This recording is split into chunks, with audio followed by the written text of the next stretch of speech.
നമസ്കാരം. അങ്ങനെ തെരഞ്ഞെടുപ്പ് ദാ ഇങ്ങെത്തിക്കഴിഞ്ഞു. ജനവിധി എഴുത്തിന് ഇനി അവശേഷിക്കുന്നത് വെറും 8 നാൾ മാത്രം. കനത്ത ചൂടിനെ പോലും വകവെക്കാതെ പ്രചരണം അങ്ങനെ പൊടിപൊടിക്കുകയാണ്. ഒരു പൂരം നടക്കുന്ന ആവേശത്തിലാണ് നേതാക്കളും പ്രവർത്തകരും. 4 ആൾ കൂടുന്നിടത്തെല്ലാം ചർച്ച തെരഞ്ഞെടുപ്പ് തന്നെ. എല്ലാ പ്രേക്ഷകർക്കും തെരഞ്ഞെടുപ്പ് കാഴ്ചകളിലേക്ക് സ്വാഗതം. 5 വർഷത്തിനിടയിൽ ഇന്ത്യയിൽ വലിയ സ്ഫോടനങ്ങൾ ഉണ്ടായിട്ടില്ലെന്നാണ് പ്രധാനമന്ത്രി നരേന്ദ്രമോദി പറയുന്നത്. അങ്ങനെയെങ്കിൽ പുൽവാമ, ഉറി ആക്രമണങ്ങളൊക്കെ പ്രധാനമന്ത്രി മറന്നുപോയതാണോ? ഇതോടെ കാവൽക്കാരൻ കള്ളൽ മാത്രമല്ല നുണയനാണെന്നും വീണ്ടും വീണ്ടും വ്യക്തമാവുകയാണ്. തെരഞ്ഞെടുപ്പിൽ വിധികർത്താക്കളാക്കുന്നത് എന്നും ജനങ്ങളാണ്. അവർക്കും വ്യക്തമായ നിലപാടുകളുണ്ട്. കാണാം ഇന്ന്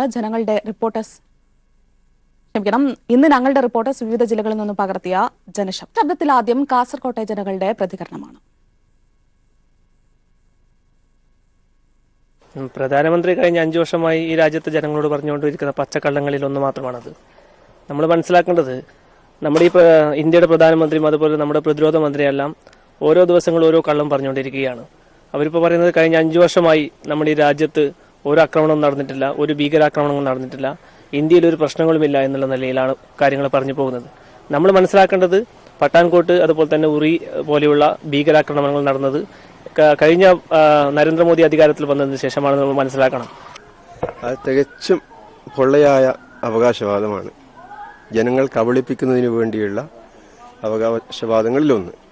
ഈ ഭീകരാക്രമണം തന്നെ പ്രധാനമന്ത്രിയുടെ അറിവോടുകൂടി സൃഷ്ടിയാണെന്നുള്ള സംശയം കൂടി തോന്നിപ്പോകും. തെരഞ്ഞെടുപ്പ് കാലത്ത് പ്രശ്നങ്ങൾ ഉണ്ടാക്കി ജനങ്ങളെ സ്വാധീനിച്ച് പലതരത്തിലും കബളിപ്പിക്കുന്നതിന്റെ ഭാഗമായി ഈ രൂപത്തിലും വലിയ ദേശസ്നേഹിയാണ്, ശത്രുരാജ്യങ്ങളെയും ഭീകരന്മാരെയും എതിർക്കുന്നതിൽ ഞാൻ ഭയങ്കരപ്പെട്ട ജനങ്ങളെ സംരക്ഷിക്കും ആ രൂപത്തിലുള്ള ഒരു അവകാശവാദത്തിന് വേണ്ടിയുള്ള ഒരു കഴമ്പില്ലാത്ത രൂപത്തിലുള്ള അഭിപ്രായമാണ് പ്രധാനമന്ത്രി പ്രകടിപ്പിക്കുന്നത്. കാവൽക്കാരൻ തന്നെ കള്ളനാവുന്ന അവസ്ഥയാണ് ഇവിടെ സ്ഥിതിയുള്ളത്. കാരണം ഒരു രാജ്യത്തെ സംരക്ഷിക്കേണ്ട ഉത്തരവാദിത്വം നിന്ന് ഒളിച്ചോടിയാണ് പ്രധാനമന്ത്രി ചെയ്തത്. ഇത്രയും ഭീകരാക്രമണങ്ങൾ നടന്നിട്ടും അദ്ദേഹം ചെയ്തത് വെറും മസിൽ പിടുത്തവും മറ്റേ ഫോട്ടോ പരിപാടികളാണ് അവർ ആദ്യമായി ചെയ്തത്. ഒരു പ്രധാനമന്ത്രി ചെയ്യേണ്ട കാര്യങ്ങളല്ല ഇത്. നോട്ട് നിരോധനവുമായി ബന്ധപ്പെട്ട് കള്ളനോട്ടുകൾ വ്യാപകമായി പിടിച്ച് തീവ്രവാദികൾക്ക് ഇന്ത്യയിലേക്ക് കടന്നു വരുന്ന കള്ളനോട്ടുകൾ പൂർണ്ണമായും ഒഴിവാക്കാൻ വേണ്ടി പുതിയ നോട്ട് നിരോധനം ഏർപ്പെടുത്തിയിട്ട് രാജ്യത്ത് 99% നോട്ടുകൾ തിരിച്ചെത്തിയ സ്ഥിതിയാണുള്ളത്. ഇതിൽ തന്നെ മനസ്സിലാക്കാൻ നമുക്ക് പ്രധാനമന്ത്രി ഈ രാജ്യത്തിന് എന്താണ് ചെയ്തതെന്ന്. കണ്ണൂരിലെ ചെറിയ കുട്ടികൾക്ക് പോലും രാഷ്ട്രീയത്തെക്കുറിച്ച് വളരെ വ്യക്തമായ കാഴ്ചപ്പാടുകളുണ്ട്. കാണാം കണ്ണൂരിലെ ജനങ്ങളുടെ പ്രതികരണം. കഴിഞ്ഞ 5 വർഷത്തിനിടെ രാജ്യത്ത് വലിയ രീതിയിലുള്ള സ്ഫോടനങ്ങൾ നടന്നിട്ടില്ല എന്നുള്ളതാണ് പ്രധാനമന്ത്രി നരേന്ദ്രമോദി അവകാശപ്പെടുന്നത്. തിരഞ്ഞെടുപ്പ് പ്രചരണത്തിന്റെ ഈ ഘട്ടത്തിൽ ഇത്തരത്തിലുള്ള വാദങ്ങളെല്ലാം തന്നെ ഉന്നയിക്കുന്ന ഒരു കാഴ്ചയാണ് കാണാൻ കഴിയുന്നത്. ഏതായാലും ജനശബ്ദം ഇപ്പോൾ കണ്ണൂരിലാണ്. ഇതുമായി ബന്ധപ്പെട്ട് നമുക്ക് സാധാരണക്കാരായ ആൾക്കാരുടെ അഭിപ്രായം എന്താണ് എന്നുള്ളത് നമുക്ക് ആരായാം. ഇപ്പോൾ പ്രധാനമന്ത്രി പറയുന്ന ഒരു വിഷയം ശ്രദ്ധിച്ചോ എന്നറിയില്ല. അതായത് ഈ കഴിഞ്ഞ 5 വർഷത്തിനിടെ വലിയ സ്ഫോടനങ്ങൾ ഉണ്ടായിട്ടില്ല എന്നുള്ളതാണ്. അപ്പോൾ നിങ്ങൾ എന്താണ് അതുമായി ബന്ധപ്പെട്ട്? സ്ഫോടനമില്ലായിട്ട് പ്രധാനമന്ത്രി തെറ്റിദ്ധരിപ്പിക്കല്ലേ ചെയ്യുന്നത്. ഉറിയിലുണ്ടായിട്ടില്ല സ്ഫോടനം, മൽവാവിലുണ്ടായിട്ടില്ല സ്ഫോടനം, അതുപോലെ തന്നെ മറ്റേ 50-ലധികം ജവാന്മാർ മരിച്ചില്ലേ, അതെങ്ങനെ ഉണ്ടായത്? നോട്ട് നിരോധനത്തിന് ശേഷം ഒരു തീവ്രവാദി ആക്രമണം ഉണ്ടാവില്ല എന്ന് പറഞ്ഞിട്ട് ഇത് 2ാമത്തെ ആക്രമണമല്ലേ ഓരോ സ്ഥലത്ത് നടക്കുന്നത്. പ്രധാനമന്ത്രി തെറ്റിദ്ധരിപ്പിക്കുകയാണ് ജനങ്ങളാ. അത് നമുക്ക് എല്ലാവർക്കും പത്രം വായിക്കുന്ന എല്ലാവർക്കും മനസ്സിലാവില്ലേ. നമ്മളെന്ത് ഈ നാട്ടിൽ ജീവിക്കുന്ന ആളല്ലേ. അപ്പോൾ ഈ പ്രധാനമന്ത്രി ഇങ്ങനെയുള്ള ചില അവകാശവാദങ്ങളൊക്കെ ഉന്നയിക്കുന്നുണ്ട്, സ്ഫോടനങ്ങൾ ഉണ്ടായിട്ടില്ല എന്നുള്ളതൊക്കെ. എന്താണ് ഇതുമായി ബന്ധപ്പെട്ട് പറയാനുള്ളത്? തെറ്റായ പ്രചരണമാണ് തരുന്നത്. പുൽവാമ ആക്രമണം സംഭവിച്ചു, ഉറിയ ഭീകരാക്രമണം സംഭവിച്ചു, 5 ജവാന്മാരാണ് മരിക്കുന്നത്, സാധാരണക്കാർ ജനങ്ങളല്ല. കാവൽക്ക് ഇന്ത്യയെ രക്ഷിക്കാൻ പോലും അവർക്ക് പറ്റുന്നില്ല. ജവാന്മാരെ സംരക്ഷിക്കാൻ പോലും പറ്റാത്തൊരവസ്ഥയാണ് ഇപ്പോൾ നമുക്ക് കണ്ടുകൊണ്ടിരിക്കുന്നത്. ഈ കാവൽക്കാരൻ കള്ളനാണ് എന്നുള്ളതാണ് പ്രതിപക്ഷത്തിന്റെ പ്രചരണം അല്ലേ? ഇപ്പൊ കാവൽക്കാരൻ നുണ പറയുന്നു എന്നാണ് പറയുകയും ചെയ്യുകയാണ്. സ്ഫോടനം പറയുന്നത് സ്ഫോടനം മാത്രമല്ലല്ലോ, എല്ലാം നടന്നുകൊണ്ടിരിക്കുകയല്ലേ ഇപ്പോൾ. എന്താണ് ഇത് നുണ മാത്രമല്ലല്ലോ, എന്തെല്ലാം നടന്നുകൊണ്ടിരിക്കുന്നുണ്ട്. ഇത് നോട്ട് നിരോധനോ GST അതെല്ലാം ജനങ്ങൾക്ക് ബാധിച്ച പ്രശ്നങ്ങളല്ലേ.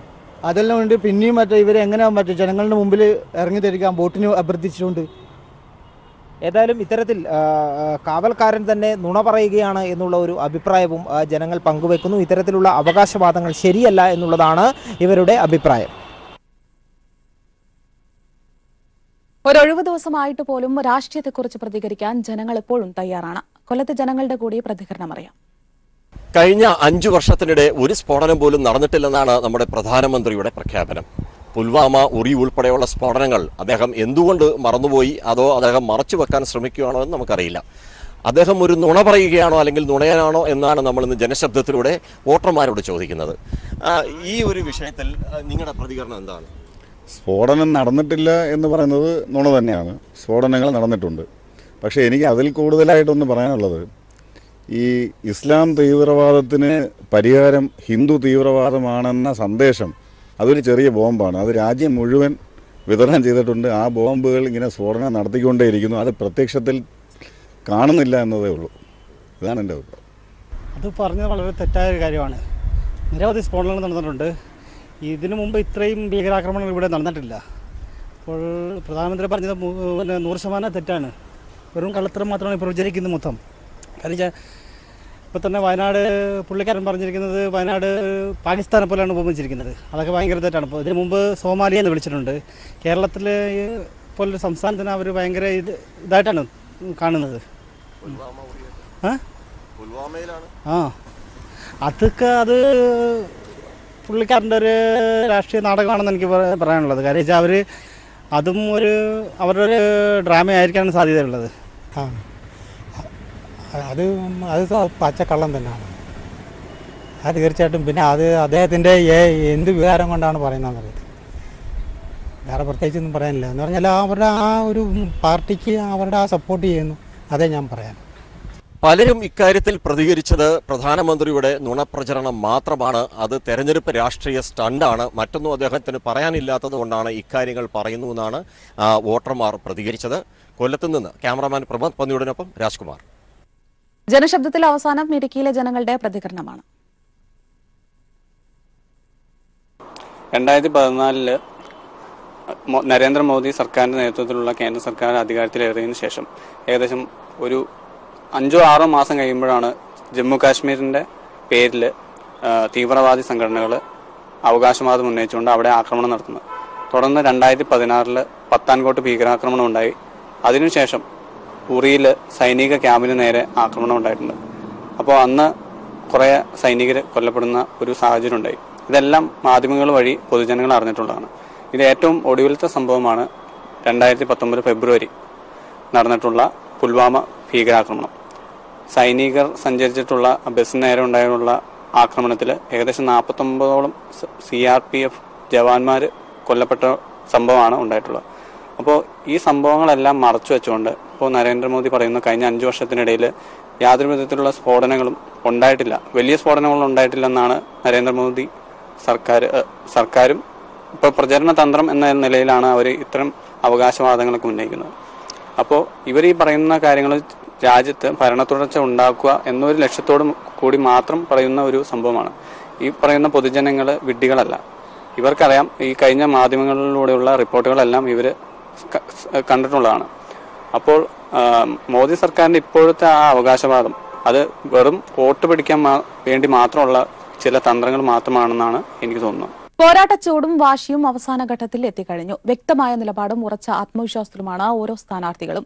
തെരഞ്ഞെടുപ്പ് കാഴ്ചകളിൽ ഇനി കാണാം സ്ഥാനാർത്ഥിക്കും പറയാനുണ്ട്. ചാലക്കുടിയിലെ LDF സ്ഥാനാർത്ഥി ഇന്നസെന്റിന്റെ 3ാം ഘട്ട വാഹന പര്യടനം സമാപിച്ചു. സ്ഥാനാർത്ഥിക്കും പറയാനുണ്ട് സെഗ്മെന്റിലെ ആദ്യം ചാലക്കുടി LDF സ്ഥാനാർത്ഥി ഇന്നസെന്റിന്റെ വാക്കുകളാണ്. അവിടെ പോയാൽ എന്ത് ചെയ്യും എന്ന് ചോദിച്ചപ്പോൾ അന്നത്തെ ആളുകളുടെ മുന്നിൽ വേറെ ഒന്നും ചെയ്യാനുണ്ടായിരുന്നില്ല. 1750 കോടി രൂപ ചാലക്കുടി മണ്ഡലത്തിന്റെ വികസനത്തിനായി നമ്മൾ ഇവിടെ കൊണ്ടുവന്നു. ഇടുക്കി LDF സ്വതന്ത്ര സ്ഥാനാർത്ഥി ജോസ് ജോർജിന്റെ വാക്കുകൾ. തെരഞ്ഞെടുപ്പുമായി ബന്ധപ്പെട്ട് പാർലമെന്റ് നിയോജക മണ്ഡലത്തിന്റെ എല്ലാ പ്രദേശത്തെയും മുഴുവൻ ജനങ്ങളെയും ഒന്നിലേറെ വട്ടം കണ്ടു കഴിഞ്ഞിട്ടുണ്ട്. മുഴുവൻ ജനവിഭാഗങ്ങളുടെ ഇടയിൽ നിന്നും വളരെ ആവേശകരമായ പിന്തുണയാണ് ലഭിക്കുന്നത്. കഴിഞ്ഞ 5 വർഷക്കാലം അവരിൽ ഒരാളായി ഈ നാടിന്റെ മുഴുവൻ വിഷയങ്ങളിലും ഇടപെട്ടുകൊണ്ട് സജീവമായി ഇവിടെ ഉണ്ടായിരുന്നു എന്നുള്ളതുകൊണ്ട് ഒരു തെരഞ്ഞെടുപ്പ് പ്രചരണത്തിന്റെ രീതിയിലെല്ലാം മറിച്ച് എല്ലാ ആളുകളും അവരിലൊരാളായി സ്വീകരിക്കുകയും പിന്തുണ നൽകുകയും ചെയ്യുന്ന ഒരു വളരെ ആവേശകരമായ ഒരു സാഹചര്യമാണുള്ളത്. അതുകൊണ്ട് തന്നെ ഈ തെരഞ്ഞെടുപ്പ് വളരെ ശുഭപ്രതീക്ഷയോടുകൂടിയാണ് നമ്മൾ നേരിടുന്നത്. ഈ തെരഞ്ഞെടുപ്പിൽ വിജയിക്കുമെന്നുള്ള കാര്യത്തിൽ ഒരു സംശയവുമില്ല. സ്നേഹോഷ്മളമായ സ്വീകരണം ഏറ്റുവാങ്ങിയാണ് ചാലക്കുടിയിലെ LDF സ്ഥാനാർത്ഥി ഇന്നസെന്റിന്റെ മൂന്നാംഘട്ട വാഹന പര്യടനം സമാപിച്ചത്. ലോക്സഭാ മണ്ഡലത്തിലെ 7 നിയോജക മണ്ഡലങ്ങളിലായി കഴിഞ്ഞ 3 ആഴ്ചക്കാലം നടത്തിയ വാഹന പര്യടനത്തിനാണ് സമാപനമായത്. ഇനിയുള്ള ദിവസങ്ങളിൽ സ്വകാര്യ സന്ദർശനങ്ങളുടെ തിരക്കിലായിരിക്കും ഇടത് സ്ഥാനാർത്ഥി ഇന്നസെന്റ്. തൃശൂർ, എറണാകുളം ജില്ലകളിലായി വ്യാപിച്ചു കിടക്കുന്ന 7 നിയമസഭാ മണ്ഡലങ്ങളിലൂടെ തുറന്ന വാഹനത്തിൽ 3 റൌണ്ടാണ് LDF സ്ഥാനാർത്ഥി ഇന്നസെന്റ് പര്യടനം നടത്തിയത്. ഓരോ ദിവസവും രാവിലെ 7:30 തുടങ്ങുന്ന വാഹന പര്യടനം രാത്രി 8:30 വരെ നീളുമായിരുന്നു. കനത്ത ചൂട് കണക്കിലെടുത്ത് ഉച്ചയ്ക്ക് 4 മണിക്കൂർ പ്രചാരണത്തിന് ഇടവേള നൽകിക്കൊണ്ടായിരുന്നു പ്രചാരണം. മണ്ഡലത്തിന്റെ മുക്കിലും മൂലയിലും വരെ തുറന്ന വാഹനത്തിൽ സഞ്ചരിച്ചെത്തിയ സ്ഥാനാർത്ഥിക്ക് ഹൃദ്യമായ വരവേൽപ്പാണ് ഓരോ സ്വീകരണ കേന്ദ്രത്തിലും ലഭിച്ചിരുന്നത്. വോട്ടർമാരുടെ സ്നേഹവായ്പിന് നന്ദി അറിയിച്ച ഇന്നസെന്റ് ചുരുങ്ങിയ വാക്കുകളിൽ വോട്ട് അഭ്യർത്ഥിച്ചു. അവിടെ പോയാൽ എന്ത് ചെയ്യും എന്ന് ചോദിച്ചപ്പോൾ അന്നത്തെ ആളുകളുടെ മുന്നിൽ വേറെ ഒന്നും ചെയ്യാനായിരുന്നില്ല. 1750 രൂപ ചാലക്കുടി മണ്ഡലത്തിന്റെ വികസനത്തിനായി നമ്മൾ ഇവിടെ കൊണ്ടുവന്നു. കഴിഞ്ഞ 21 ദിവസം നീണ്ട വാഹന പര്യടനം അവസാനിച്ചത് അങ്കമാലി നിയമസഭാ മണ്ഡലത്തിലായിരുന്നു. ഇനി തെരഞ്ഞെടുപ്പ് വരെ സ്വകാര്യ സന്ദർശനങ്ങളുടെ തിരക്കിലായിരിക്കും ഇടത് സ്ഥാനാർത്ഥി ഇന്നസെന്റ്. കഴിഞ്ഞ തവണ ഇന്നസെന്റ് മത്സരിച്ചത് സ്വതന്ത്ര സ്ഥാനാർത്ഥിയായിട്ടാണെങ്കിൽ ഇത്തവണ മത്സരിക്കുന്നത് അരിവാൾ ചുറ്റിയ നക്ഷത്രം എന്ന പാർട്ടി ചിഹ്നത്തിൽ തന്നെയാണ്. ഇന്നസെന്റിനെ ചാലക്കുടിയിലെ ഇടത് സ്ഥാനാർത്ഥിയായി വളരെ നേരത്തെ തന്നെ പ്രഖ്യാപിച്ചതിനാൽ അദ്ദേഹത്തിന്റെ പ്രചാരണ പ്രവർത്തനങ്ങളും ഏറെ മുൻപിലാണ്. അങ്കമാലിയിൽ നിന്നും ക്യാമറമാൻ രാജു വർഗീസിനൊപ്പം KM ഉമേഷ്. തെരഞ്ഞെടുപ്പ് കമ്മീഷനെ ഭയപ്പെടുത്താനാണ് പ്രധാനമന്ത്രിയുടെ ശ്രമമെന്ന് CPM സംസ്ഥാന സെക്രട്ടറി കോടിയേരി ബാലകൃഷ്ണൻ. വർഗീയ ധ്രുവീകരണമുണ്ടാക്കി ദൈവത്തിന്റെ പേരിൽ വോട്ട് പിടിക്കാൻ BJP ശ്രമമെന്നും കോടിയേരി പറഞ്ഞു. തെരഞ്ഞെടുപ്പ് ചട്ടങ്ങൾ അനുസരിച്ചുകൊണ്ട് ഇലക്ഷൻ കമ്മീഷൻ പ്രവർത്തിക്കാൻ പാടില്ല എന്ന് പറഞ്ഞ് ഇലക്ഷൻ കമ്മീഷനെ ഭീഷണിപ്പെടുത്തുകയാണ് പ്രധാനമന്ത്രി ചെയ്തത്. അതിന്റെ ഭാഗമായി സംസ്ഥാന ഇലക്ടറൽ ഓഫീസർക്ക് ഭയപ്പെടുത്തുകയാണ് പ്രധാനമന്ത്രി ചെയ്യുന്നത്. ഇത്തരത്തിൽ കേരളത്തിൽ ഒരു മതപരമായ ധ്രുവീകരണം ഉണ്ടാക്കി, വർഗീയ ധ്രുവീകരണം ഉണ്ടാക്കുക എന്ന ലക്ഷ്യത്തോടു കൂടിയാണ് മതത്തെ ഉപയോഗിച്ചുകൊണ്ടും ദൈവത്തിന്റെ പേര് പറഞ്ഞു RSSകാർ ഇപ്പോൾ പ്രചാരണം ചെയ്യുന്നത്. കേരളത്തിൽ വർഗീയ ധ്രുവീകരണം സൃഷ്ടിച്ച് വോട്ടുപിടിക്കാനാണ് പ്രധാനമന്ത്രിയും BJPയും ശ്രമിക്കുന്നതെന്ന് കോടിയേരി ബാലകൃഷ്ണൻ ചൂണ്ടിക്കാട്ടി. ഇതിനായി വിഷലിപ്തമായ പ്രചാരണങ്ങളാണ് സംഘടിപ്പിക്കുന്നത്. ഉത്തരേന്ത്യയിൽ സ്വാമിമാർ തെരഞ്ഞെടുപ്പിന് ചുക്കാൻ പിടിക്കുന്നുണ്ട്. അതേ മാതൃക കേരളത്തിലും നടപ്പാക്കാനാണ് ശ്രമം. സ്വാമി ചിദാനന്ദപുരി കർമ്മസമിതിയുടെ മറവിൽ RSS അജണ്ട നടപ്പാക്കുകയാണെന്നും കോടിയേരി പറഞ്ഞു. സന്യാസി വേഷം കെട്ടിയിട്ടുള്ള RSSകാരനായിട്ടുള്ള ചിദാനന്ദപുരി RSSന്റെ അഭിപ്രായമാണ് എപ്പോഴും പ്രകടിപ്പിക്കാറ്. അദ്ദേഹം ഇത്തവണയും RSSന്റെ അഭിപ്രായവുമായി രംഗത്ത് വന്നു കഴിഞ്ഞിട്ടുണ്ട്. ശബരിമലയിൽ ഏറ്റവുമധികം വികസനം എത്തിച്ചത് LDF സർക്കാരാണ്. 750 കോടി രൂപയുടെ പദ്ധതികളാണ് 3 വർഷത്തിനുള്ളിൽ നടപ്പാക്കിയത്. കഴിഞ്ഞ മണ്ഡലകാലത്ത് വരുമാനം കുറഞ്ഞപ്പോൾ 100 കോടി രൂപയാണ് ശബരിമലയ്ക്കായി സർക്കാർ നീക്കിവെച്ചത്. ലീഗിന്റെ പതാക പാകിസ്ഥാൻ പതാക എന്ന് പറഞ്ഞ് BJP അധ്യക്ഷൻ അമിത് ഷാ ആക്ഷേപിച്ചപ്പോൾ പ്രതിരോധിക്കാൻ കോൺഗ്രസ് നേതൃത്വം തയ്യാറാകാത്തത് അവർക്കുള്ളിലെ മൃദു ഹിന്ദുത്വമാണെന്നും കോടിയേരി ചൂണ്ടിക്കാട്ടി. കോൺഗ്രസ് ഹിന്ദുത്വത്തിനു മുൻപിൽ അടിയറ പറയുകയാണെന്നും അദ്ദേഹം കുറ്റപ്പെടുത്തി. തെരഞ്ഞെടുപ്പിൽ 2004 ആവർത്തിക്കുമെന്നും അദ്ദേഹം പറഞ്ഞു. News bureau, Thiruvananthapuram. തെരഞ്ഞെടുപ്പിനിടയിൽ വാദപ്രതിവാദങ്ങളും വാഗ്വാദങ്ങളും മാത്രമല്ല, രാഷ്ട്രീയ പാർട്ടികളുടെ ഗാനങ്ങളും ഉൾപ്പെടുത്താനുണ്ട്. ജനം വിധിയെഴുതാനായി പോളിംഗ് ബൂത്തിൽ എത്താൻ ഇനി 8 നാളുകൾ മാത്രം ബാക്കി. അതുകൊണ്ട് തന്നെ തെരഞ്ഞെടുപ്പ് കാഴ്ചകളും അവസാനിക്കുന്നില്ല. പുതിയ തെരഞ്ഞെടുപ്പ് കാഴ്ചകളുമായി അടുത്ത ദിവസം വീണ്ടും കാണാം.